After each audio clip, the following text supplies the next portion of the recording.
मैं कुमार मनदीप। देखिए, class 10th जो 2024 में परीक्षा देने वाले हैं उनके लिए मैं मैथ का क्रैश कोर्स लेकर आया हूँ, वो भी जीरो लेवल से।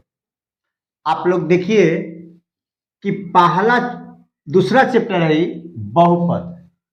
बहुपद से बहुत सारे क्वेश्चन पूछे जाते हैं और कैसे इसको बनाया जाता है, कैसे इसको पहचाना जाता है, ये देख लीजिए। देखिए, सबसे बड़ी बात है कि इसमें चर और अचर,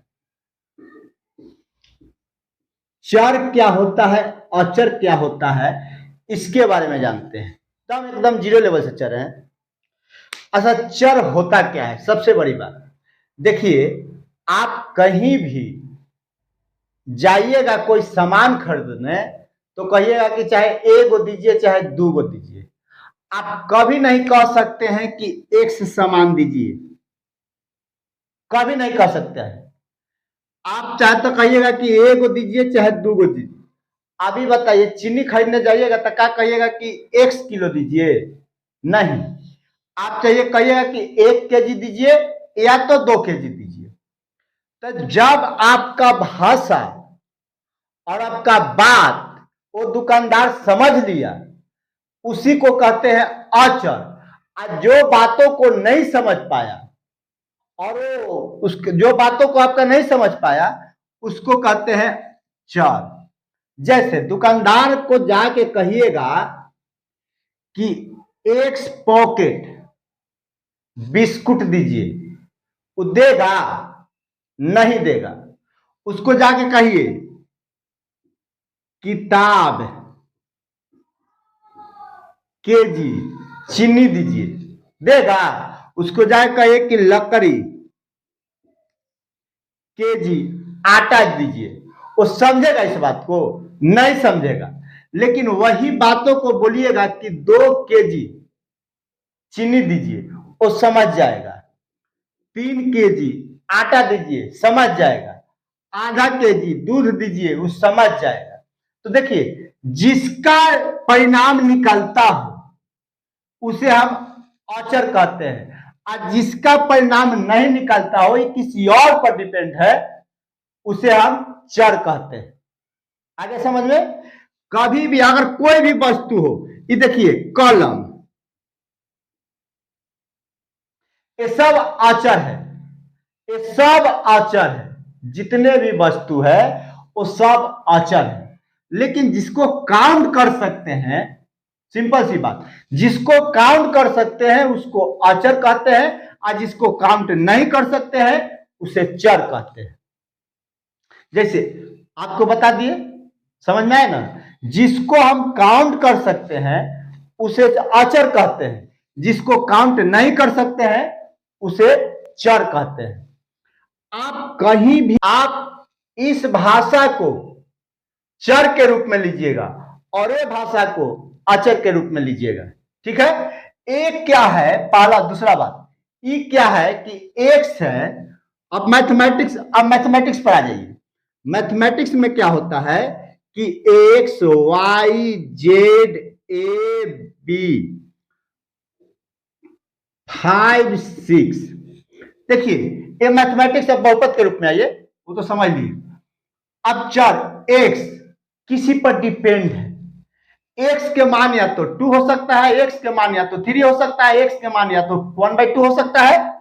लेकिन 2 का मान कभी एक्स होगा ही नहीं। 2 के मान कभी एक्स निकाले हैं? नहीं निकाले हैं। एक्स के मान 2 होता है।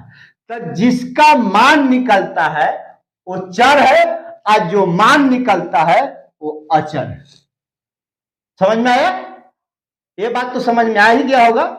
तो ये सब जो है ना वो चर है और ये सब अचर है। सिंपल सी बात, अल्फाबेट को, अंग्रेजी वर्णमाला को हम सूचित करते हैं चर से, और नंबर को, गिनती की संख्या को सूचित करते हैं अचर से। आगे समझ में? अब देखिए ये एक्स है और यहां 2 है। ठीक है? ये एक्स है, ये 2 है। अब एक चीज बताइए, हम लोग अपना भाषा में समझते हैं कि एक पियक्कड़ है और एक अच्छा आदमी है। ठीक है, ये चर जो है पियक्कड़ है और अचर जो है अच्छा आदमी है।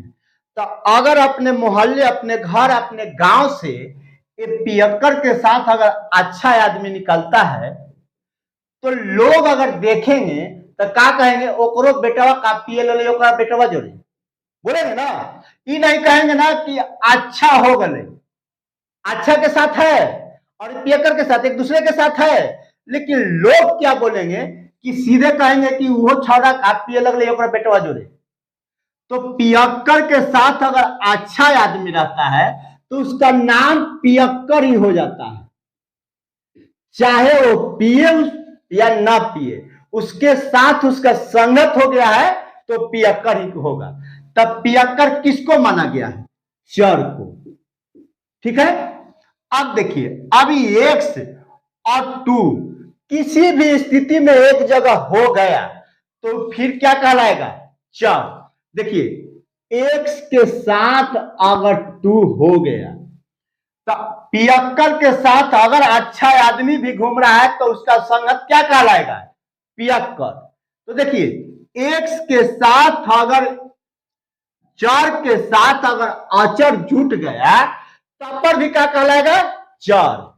अगर 2x भी हो गया तब पर भी क्या कहलाएगा? चर। अगर x माइनस 2 हो गया फिर भी क्या कहलाएगा? चर, क्योंकि संगत के असर पड़ गया है। पियक्कड़ के साथ अगर अच्छा भी रहिएगा तो क्या कहलाइएगा? पियक्कड़। तो वही बात है, चर के साथ अगर अचर रहा तो क्या कहलाएगा? चर। ये भी क्या कहलाएगा? चर। ये भी क्या कहलाएगा? चर। ये भी क्या कहलाएगा? चर।